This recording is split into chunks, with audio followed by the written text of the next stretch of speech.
It's really important that our trust, and me as the director of the trust, get across to you as guys how important you were to the development of birthing better skills.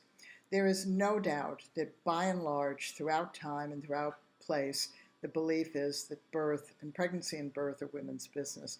But that's not accurate. They're human business. They're our family's business. They're our society's business. And yes, it's woman's business, and it's her family, and you are involved in it. So when fathers and started to develop the birthing better skills in the early 1970s and through the 1980s, it was because as men, you're outside the experience. Now, I've given birth, so I've been inside the experience, and I've been outside of the experience. So you don't know what I experience, but I understand what you experience. So when we're outside the experience, we can see and hear things that as women doing the activity of birthing, we don't often see. We're so focused on the moment to moment, getting through, getting by, coping, managing, working through, dealing with, handling, staying on top of her, feeling in control, to internal sensations, to the emotions we have, and to what happens to her around us. But when we're outside, we actually can see how the woman is responding to both the internal and external factors. So when a woman looks calm and she sounds calm, we don't know what she's thinking. I don't know what she's thinking. So you never know what she's thinking. You can't read somebody else's mind. But we can see by her behavior that at some level she is coping and managing. And that looks very different than a woman who is moaning, groaning, screaming, saying things that tell you she's out of control, looking tense, looking red, looking white, looking sweaty. You can see that. You can often see it in her eyes and how she holds her bodies. So from the outside, we're looking at an experience that is unfolding before us. And what we all want to do is to help that woman work through that experience with less trauma or no trauma, and to be able to cope and manage. So when fathers started to develop the body skills that you've learned, they also started to really look at contractions. Because for a woman, it's either painful, not painful, maybe painful, terribly painful, horrible, right? And that's basically how we view it. But for us outside it, we can see that a contraction starts. We can see that the intensity begins to rise. We can actually see the peak. Sometimes we see the peak only relative to as the contraction starts to subside. And then we see the space in between. We as women experience that when we're laboring, but we don't really think about it unless we have been educated to think about it. And that's why the 5 phases of contractions were so important, and why for fathers to develop those, that concept was so important to our trust and so important to the resource. Because instead of having just a not painful, kind of painful, very painful, terribly painful contraction, we could work through each of the 5 phases. And work through means applying skills. And applying skills means skills that adjust and adapt and are sustainable so that they can be used when the contractions aren't too painful, when they're a little bit painful, when they're more painful, when they're very painful, when they're really, really, really painful.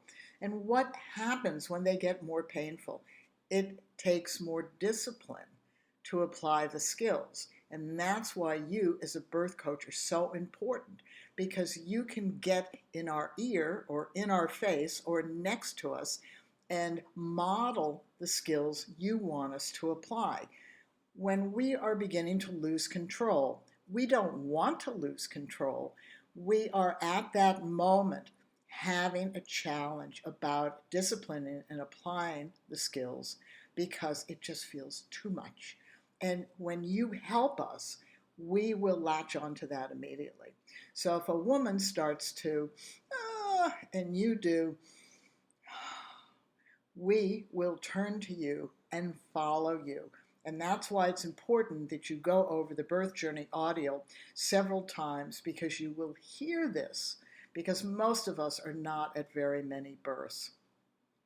So the 5 phases mean that you get to break down contractions into 5 phases. And as they get more intense, you help the woman apply her skills more effectively. That's very important. Now, the next question in this resource is about the bell-shaped curve. And dads also were instrumental in understanding that.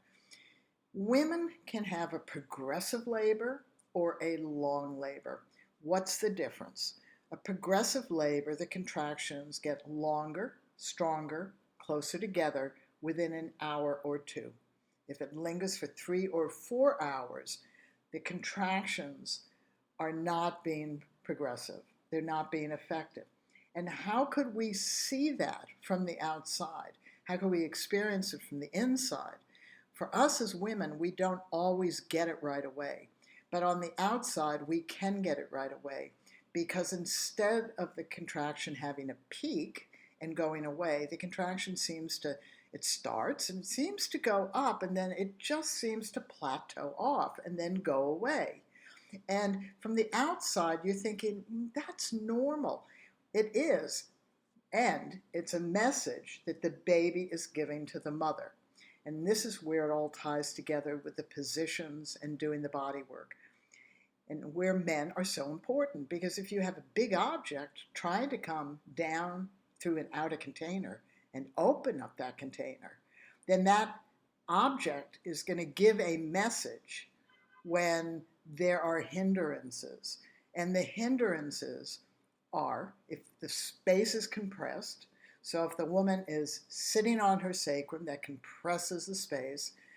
If she's bending in a way your baby doesn't like, or if she has internal tension, which you can't see, then the contraction, the baby indicates that by a contraction that does not have a peak.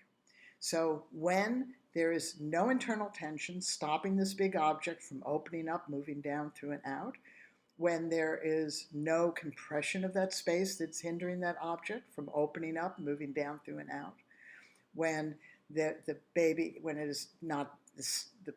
body is not bent in a way that stops the baby from opening up and moving down through and out, then each contraction will have a peak. It will have a bell-shaped curve. Now that bell-shaped curve may be a little off center. So the 5 phases aren't always equal. Some contractions start and just build up to a peak very fast and then just go away. So the bell-shaped curve moves this way.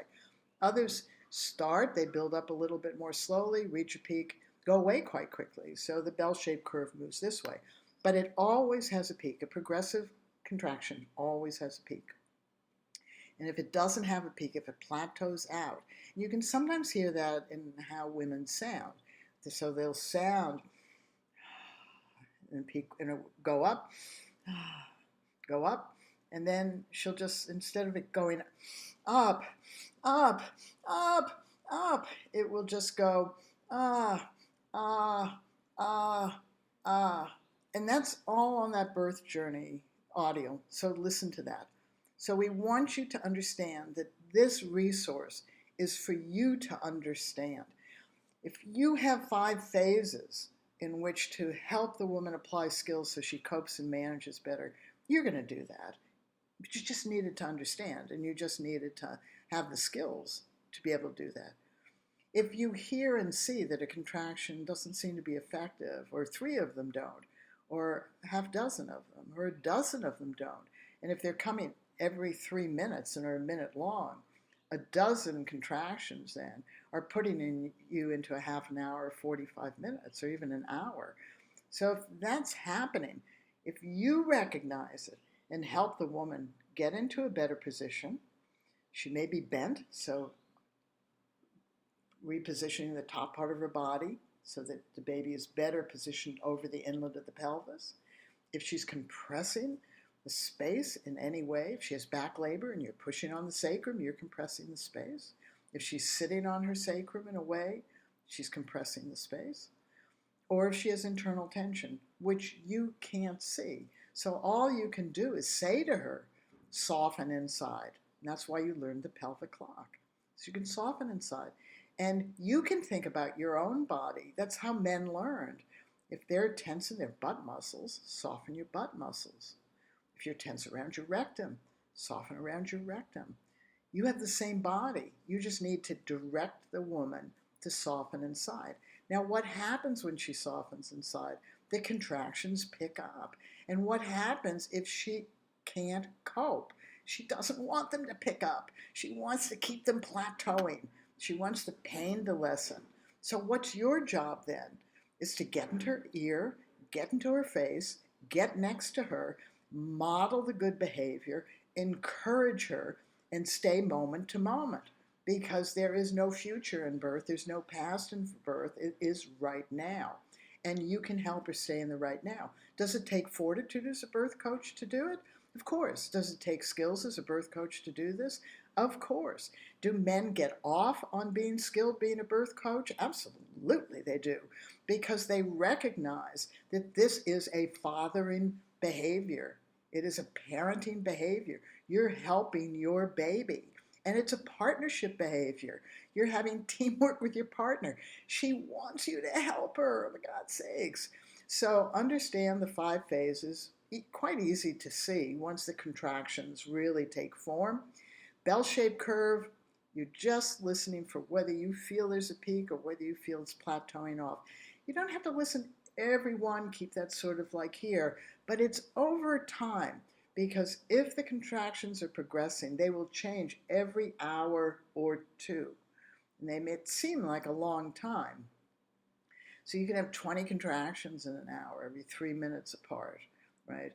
So you can just keep paying attention. And when you pay attention, your capacity to be skilled becomes more refined. That means that you master the skills and you get more intimate to the experience as it progresses, and you are steadfast in your capacity to help birth coach this woman. So there you go.